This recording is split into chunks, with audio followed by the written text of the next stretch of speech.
For bringing us up to speed with the investigations into the death and, of course, I should be very candid, the killing of the district health officer there in Arua, Mr. Drileba. A very unfortunate incident, one that highlights the plight of many Ugandans out there when it comes to matters land. The contestation and the tensions around it is really something that ought to be arrested so that Ugandans of any walk of life can, of course, own land without necessarily suffering at the hands of, well, tensions as well as emotions. Now, before Rashul Adidi spoke to us or came to us with that story, Stephen Mbide was at the intersection that many have come to name the Musisi Square, that is between, or rather at Watoto, that is adjacent to Hotel Equatorio. And the story of the early morning traffic is overshadowed by the rain, and that is something that is going to form the crust of our discussion as we talk climate change, especially in light of the Baku conference, COP29, whose, of course, the curtains came down to it on Friday. Rain alone is very, very inconsistent these days. You do not know exactly what's going to happen during the night or even during the day. That is pretty much different from what used to happen decades ago. Now, some experts claim that is down to climate change. Well, there are things that are changing across the world. The coming onto the scene again for President Donald Trump has had some investment managers in New York beginning to think about how to realign their language when talking climate change. Why? Because the president in the United States believes it's a hoax and a scam. That is his opinion. But allow me transition into our discussion, new climate change goal at COP29, investing in the developing world climate action. I have with me two individuals who will be helping us understand what went on at COP29 in Baku, Azerbaijan, what we should look forward, especially in light of what the next conference, which will be coming up as COP30, that is in Belém in Brazil, and what is in it for Uganda in as far as our negotiation standpoints were in Baku. Welcome on board, Mr. Alphonse Nkurunziza. You're the coordinator, students Against EACOP. Good morning.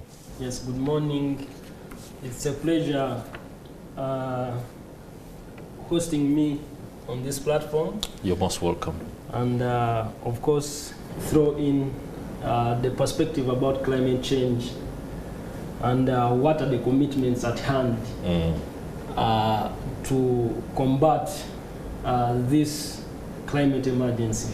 All right, we're looking forward to hearing that. Welcome with me too, Paul Twebaze, a research fellow at the Advocates Coalition for Development and Environment. You're most welcome. Yes, good morning viewers and our online followers. Let me stay with you, Mr. Paul Twebaze. Just bring us up to speed with the Baku COP29 summit meeting. There was a lot of furor, especially on the final document, and this is something that usually happens at this meeting, where some commitments are seen as not realistic, some commitments are seen as having no time frame within which specific aspects, including funding, will be advanced. What is the overriding aspect or issue when it comes to the resolutions that were reached on the latest COP? Yeah, thank you very much. Of course, having followed the discussions, one of the major outstanding outcome is about a breakthrough in climate financing, where we've seen countries committing, the developed countries committing to triple the climate financing for developing countries from the initial 100 billion US dollars as of the COP of, I think, 2000, the last COP, COP28.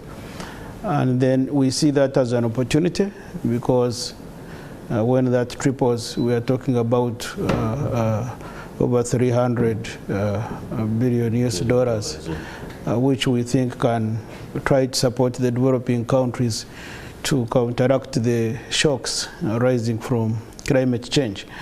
Of course, there is quite a lot of other discussion that happened, but this is what, for me, I see as something most important, because you realize that we have major problems arising from adaptation and even mitigation, which require financing, and climate change hits hard those that are poor. So when we see some opportunity related to financing, then we believe there is some progress. Okay. Although that also has its own other part of the story that we'll be discussing later. Of course, I'm looking forward to that other part of the story. But allow me to stay with you briefly, especially on the aspect of Uganda's negotiation standpoint. Going into COP29 in Baku, Azerbaijan, what was Uganda looking out for? What were the action points that Uganda needed taken care of? Is that something that falls well within the financing aspect, as you just said? Yes, actually that was one of the key areas where we as a country were interested, though I don't speak for the Ugandan government, but I know as ACODE we contributed to the initial processes and the design of Uganda's position at COP29, and some of the aspects that we were actually advocating for about climate justice, and financing is actually one integral component of climate justice, because we believe that those that have contributed more to the problem should be helping those that are contributing less, because you require a lot of solutions from the less contributors to the problem, and yet for you, you have earned a lot from the activities that polluted our environment. So our position, of course, has been that we need to have support, both in terms of finance and also in terms of technology, to be able to navigate through the challenges. And you realize that as Uganda, we are most vulnerable. We are ranked amongst most vulnerable countries to climate change because of our current way of life. We are dependent on nature entirely. Over 80% of Ugandans entirely depend on nature. Of course, that is majorly land and its constituents. So you realize that we are still vulnerable. Okay. Mr. Alphonse Nkurunziza, COP29 must have come on the backdrop of intense interest on aspects of climate change, including preservation of existing environments that do propagate the livelihood and the well-being of animals. And your position as a coordinator at the Students Against EACOP pretty much must have offered you a negotiation standpoint if you had the opportunity to go to COP, or I could be saying this when you were actually in Baku. Were you? Not really, okay. Because of my position on the COP sessions and how there has been a slow progress on the implementation side vis-a-vis the negotiations in the conference in the negotiation rooms. But of course, like my colleague has commented on the commitments that were made during this COP29. Of course, it is becoming a growing culture that there is that intense pressure that is being exerted by the activists, calling upon governments to commit and pay for the loss and damage they have caused. But of course, when it comes to climate financing and how it should benefit the livelihoods, the marginalized communities, the conservation, the animals, our natural resource, our wildlife. The climate financing should come along with it should come with no any investment in fossil fuel projects and any aids of climate change. So when negotiations happen in the conference room and the commitments are made of climate financing, for example, this year it is about $300 billion that was that was agreed upon to be committed by 2035. But look, this money, of course, we as activists, we argue out that this is not even enough as a climate financing. We believe that these countries that have been the worst emitters should pay heavily for the damages they have caused. It's why you could see activists storming out of the negotiation rooms. You could see leaders storming out of the negotiation rooms that they felt like this whole, this whole deal did not meet up to the standards or the requirements of the damage that has been caused before. So we believe that if at all any climate financing should come with the agreements, for example, that were made in the last COP that was in Dubai, where alongside the deal to commit about $100 billion per year, there was a requirement to transition away from the fossil fuel. But look, this wasn't a discussion at COP29. It was about climate financing and some aspects of the carbon credits.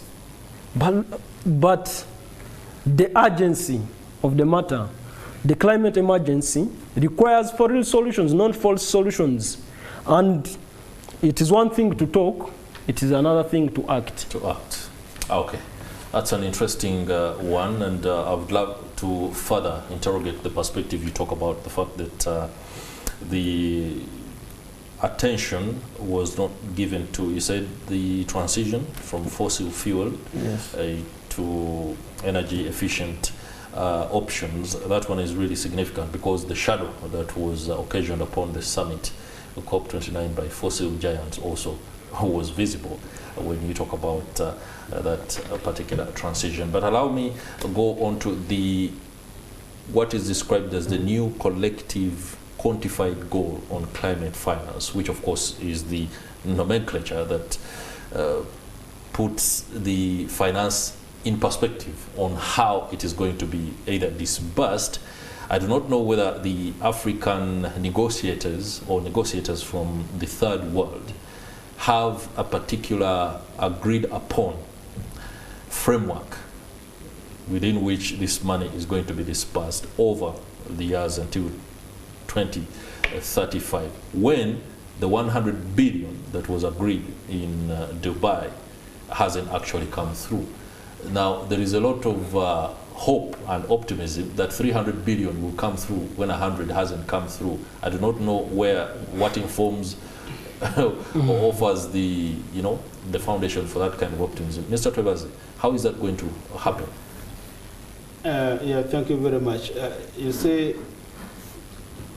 climate change is a very complex issue and has also a lot of politics. But before I come to that, I just want to make something very clear, because it is obvious and evidence indicates that we are not about to run away from fossil fuels. That one is something that we are not about to run away from fossil fuels. And my colleague was talking about transition from fossil fuel, the discussion that happened at COP28, and having been shadowed at COP29. But the point is, the final text agreed at COP28 is not even about phase out. Okay. It is phase down. And phase down requires actually step-by-step process to be able to run away from the use of fossil fuels. Because you realize the changing context continues to push us to the use of fossil fuels. And therefore, it would be right to say that we commit to totally do away with fossil fuels, and that's actually has been Uganda's position. That's how they tried to also, actually Uganda negotiated to be allowed a window to develop its oil and gas sector. Before the conversation can yes, so that they also benefit. Because we are talking about poverty. Okay, Mr. Twebaze, I do perfectly understand that, and let's go for a break. When we return, you will submit further on that particular prong in as far as Uganda's negotiation standpoint is concerned. But we'll also need to understand the finance infrastructure and how exactly this money needs to roll out to help those countries that are heavily affected by climate change deal with aspects including adaptation and transition. Stay with us, we'll be right back.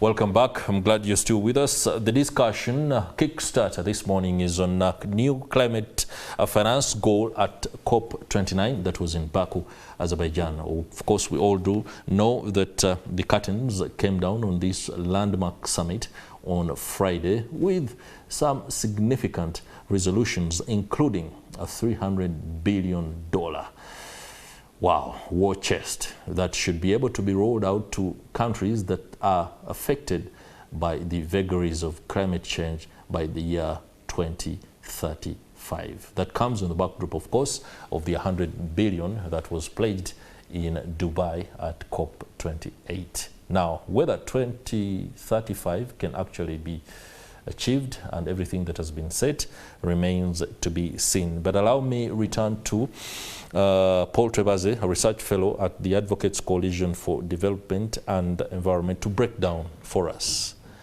When this money is disbursed to countries that are affected disproportionately by climate change, what does it do?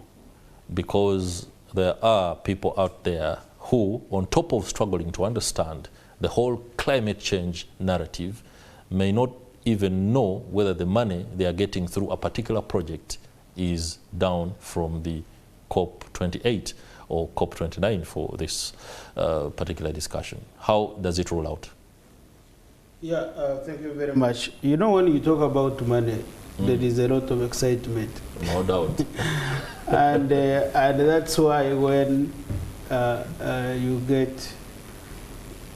you follow the discussion, some members are already excited, saying that now we have the money, and the money is going to come. The money is coming. But you need to understand that the financing mechanism in place is also not as easy as you think. Accessing that money may not be easy for even some countries. That is on record. First of all, this money is put in the funding infrastructure, the mechanisms that are already available. We have the Global Environment Facility, which is one of the largest funding agencies, where the players deposit money and then countries apply for this money in form of projects, both short-term and long-term. And then we have actually even the Green Climate Fund, where they also deposit most of this money. Then we have others, such as the Least Developed Countries Fund. It also has some money. And of course, we have the Special Climate Change Fund, which also has some money. And now the way things operate is that governments apply for this money, and usually this money is on competitive basis.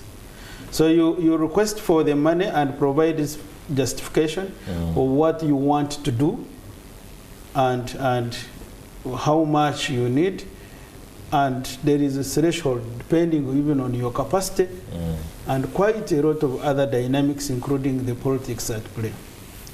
So hearing that there is this and this money does not mean it is an automated disbursement of funds like they will distribute to every developed country. No.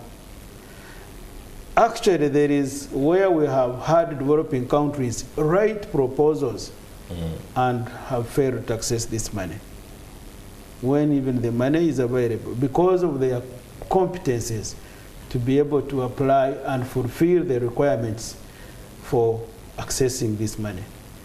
And I even know Uganda is one of such countries where we have, in most discussions, realized that we may not have some capacity in some areas to be able to access this money.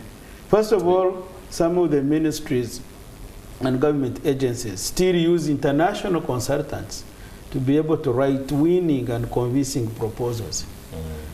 And that capacity, we still lack the capacity to write winning proposals as government agencies. We have had that discussion in some, to access. Allow me ask a question before you continue, especially when it comes to winning proposals. Yes. Here is a scenario of two variables, and they are all specific.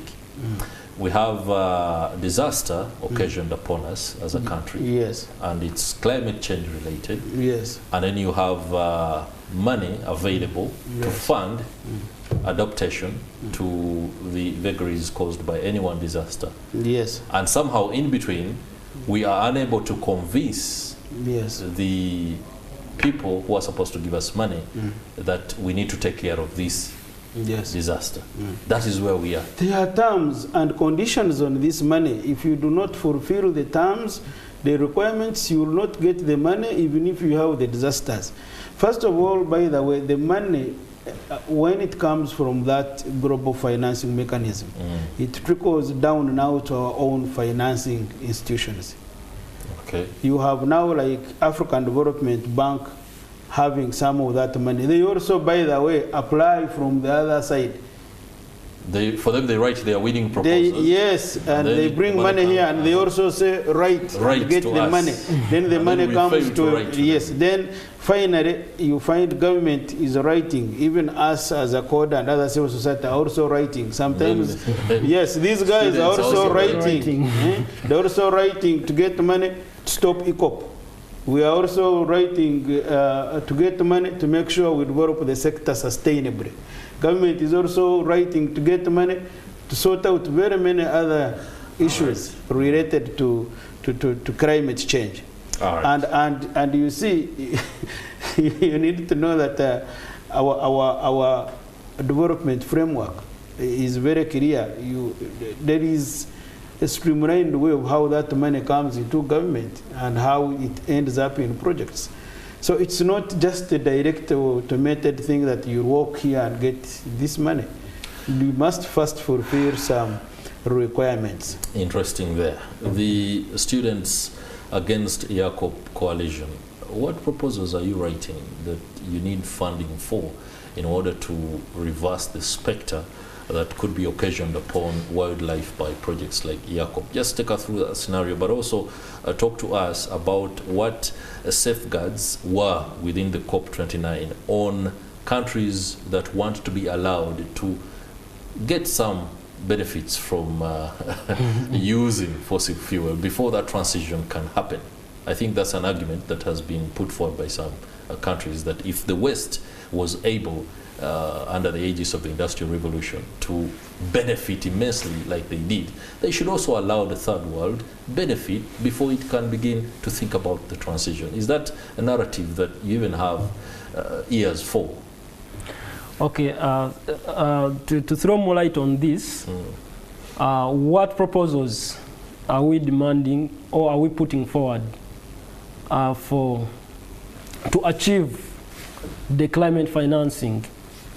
Of course, it is one of the urgent demands we have at Students Against EACOP Uganda, that the developed countries must pay for the debts, they must pay for the damages they have caused. So we demand that, of course, like he said, that the way these funds are being administered, they don't really benefit the affected communities. They don't. The processes and the governance at hand will not allow the largest portion of these funds reaching out to these affected communities. So we demand that. It's why I said that the whole COP. The whole negotiations in the conference rooms are totally would be termed as a hoax, just like how our tormentor Trump said that the climate change conversation is a hoax. So, because look, the administration of the funds does not meet the demands of the least developed countries. The activists are saying this funding should come directly to the impacted communities. But look, most of these countries that have been developing, they have got a lot of issues with the governance structures at hand. You have a lot of societal problems at play. Issues to do with the corruption. Just imagine, you have always seen with the current, for example, in the context of Uganda, when you hear there is some funding coming at play, maybe let us say the patch development model, for example, I'm just giving an example, you will see a large proportion being landing into the hands, into the pockets and the buckets of these corrupt officials. But look, if all these societal problems can be addressed, then we believe that this climate financing can come to play. But look, still it will not make a significant contribution. When, like I told you, that as the world continues to grapple with these effects of climate change, which includes the use of fossil fuels, if fossil fuels are still at play, then this whole conversation will it is just meaningless, null and void. So countries like Uganda that go to these sessions, of course, even the energy minister, of course, why they go there, besides the advocacy for climate financing, they are striking deals with oil lobbyists. Just at COP29, one of the watchdogs called Global Witness made an investigation, and it found out that over 1,700 fossil lobbyists were actually in the negotiation rooms. So you can imagine, with this kind of number of fossil fuel lobbyists that are inside the negotiation room. So it's a conference that seeks to do away with the fossil fuels, and now the whole thing. These countries, like the energy transition plan of Uganda, they say, look, maybe give us more time for us to extract these fossil fuels up to like 2050. Then we shall talk about the transition to net zero from 2065. This is what is in the energy transition plan that was realized the last year at the previous COP with the International Energy Agency.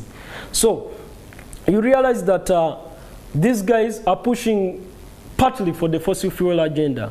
And for us at Students Against EACOP Uganda, one of our key demands, we have made a lot of petitions, we have engaged all stakeholders, we have engaged in all kinds of advocacy work, to demand that the government must side away from the fossil fuel infrastructure because of the effects. As we are talking of this, what has made us to reach this point of climate financing, the demands for adaptation, demands for mitigation, is because there has been investment in the fossil fuel industry. Of course, the world, as you say, others may say, look, other countries, those developed countries benefited a lot so much, but also they are paying heavily for what there has been flooding recently in Spain. There are a lot of wildfires. There have been wildfires reported in Australia, in the United States, in Canada. So these effects will continue to affect us, and every Ugandan will pay in case we don't deal with this effect of climate change and transition away from the use of fossil fuels. Interesting there. The numbers are important, especially when you look at the developing world and how best they will be able to adopt best, and hoping to get the money from the developing world. I'm interested in this finance and numbers thing because the draft text, according to one of the top officials who runs a think tank in Nairobi, he's called Ali Mohammed. He says the draft includes some important signals on grant-based financing, which you've addressed some of the challenges, and the need to avoid debt-inducing instruments. African countries are already grappling with debt. Yes. Now, in the process of seeking grants for interventions on mitigation, adaptation, and transition, there is a possibility that this will again fuel the crisis. Yes. How do we move in light of that reality? My comment is, when you are negotiating for this money, not only money but the whole climate, the climate debate, you need to first understand that we are not on the same level. Absolutely. We have historically been made to think that we are equal with the developed countries. And we think that by sitting on the same negotiating table, therefore we are equal. We are hoodwinked to think that we are actually negotiating and also making input. But our input as developing countries is minimal, that I must say. Because even this money that we are talking about, the commitments, some of it will come here as loans, and we'll have to pay back some of those loans. They are not only grants, they are not, some of it is loans. And conditional loans, where they will even ask you that your government should put some financing, and we also add. And therefore, you know what that means. So the money, by the way, ends up coming back to them. Some of the money goes back to them in terms of expatriates, in terms of even the staff that we pay, that do the work that we cannot do because we are at different levels. For me, the solution lies in rethinking the whole process so that we generate our own money. We generate our own money and start building small, because excitement for those monies, it is actually, as I say, an excitement, just an excitement. These countries that you hear making commitments, first of all, are continuing to develop their oil and gas sectors. Currently, if you look at the European, the North Sea project is one of the biggest projects. They're actually even employing around 25,000 new workers in 2025 to continue with the project. We have projects like Johan Sverdrup, which is in Norway. They are actually starting the sector, developing their oil, planning to sell up to the tune of US dollars 10 billion or so. It's a project. UK is also doing the same. And where we usually get issues with me, I'm speaking from as a researcher, not an activist, because I know what is happening where. Okay. But when you look at our colleagues, where we have issues with them, activists, is that you're saying when the money comes, it doesn't do what it is supposed to do. And therefore, it should not come. That is the point my colleague is trying to make. Not that there is no money. and usually, they flag corruption. So the problem is not about transitioning from fossil fuel. Their problem has always been, what if this money came and is stolen? And it is stolen. And for me, that's why they need to concentrate and address issues that are related to corruption than saying that we stop a project when our colleagues, where we are looking for the money, are developing. Great. It's a question I'll be putting to Mr. Nkurunziza when we return from the break. As a student or part of a coalition against EACOP, do you sit on a table that has countries, organizations, and oil giants who are still prospecting for oil, but are giving you the narrative for you not to prospect and develop your oil sector on account of what is termed the adverse effects of fossil fuel and oil prospects within that. When we return, we want a very candid and honest answer to that question. We'll be right back. Stay with us. You're watching Morning at NTV. Welcome back. I'm glad you're still watching Morning at NTV, the Kickstarter, and we are discussing the new climate finance goals in as far as the resolutions at COP29 in Baku, Azerbaijan are concerned. And I would love to go into the final bend of this discussion by asking a final question to each of my guests. I will begin with Alphonse Nkurunziza, something that Mr. Paul Twebaze put to you.